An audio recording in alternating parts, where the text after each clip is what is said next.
Agriconomie.com, le site partenaire des agriculteurs, présente Sud Radio fait son tour de France. Et oui, avec Théo Ampiac, on continue à parler bien sûr du Tour avec notre consultant Pascal Chanteur. Bonjour Pascal.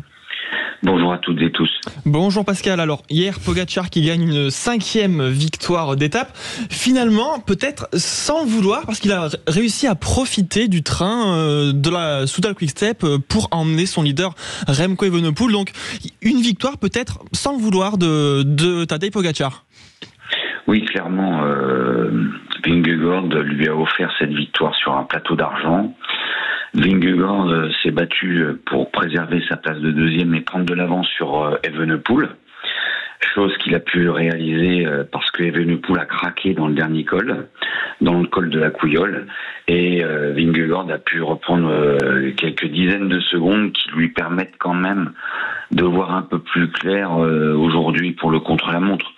Mais Pogačar, on a vu qu'il était terriblement fort. Il a tout au long de la montée de la Couillole, resté dans le sillage du Danois pour le battre au sprint. Et on voit bien qu'ils ne partiront certainement pas en vacances ensemble. Ça, c'est sûr. Et on a vu donc Evenepoel, qui a été le premier des favoris à attaquer, qui a montré un autre visage dans cette dernière semaine de Tour, son vrai visage attaquant, offensif, prêt à se battre jusqu'au bout.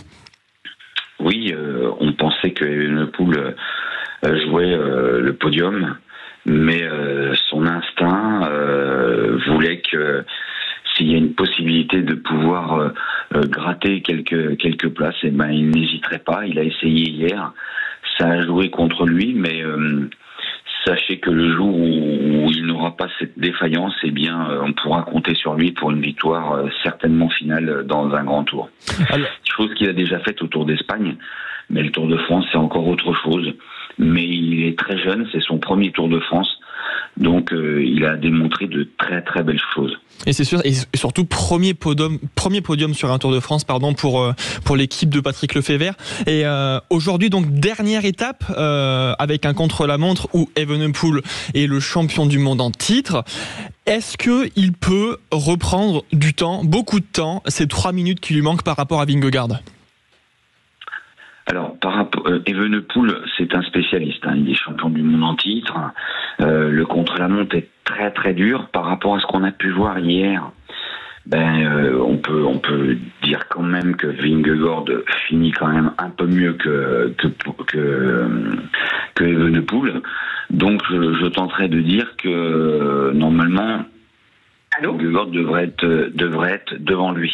Mais c'est un spécialiste, encore une fois, Vingegaard aussi. Donc, moi, je dirais c'est 50-50 et aujourd'hui, le contre-la-montre fera la différence.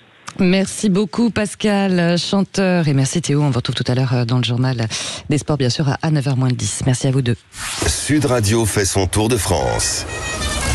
Avec Agriconomie.com, le site partenaire des agriculteurs.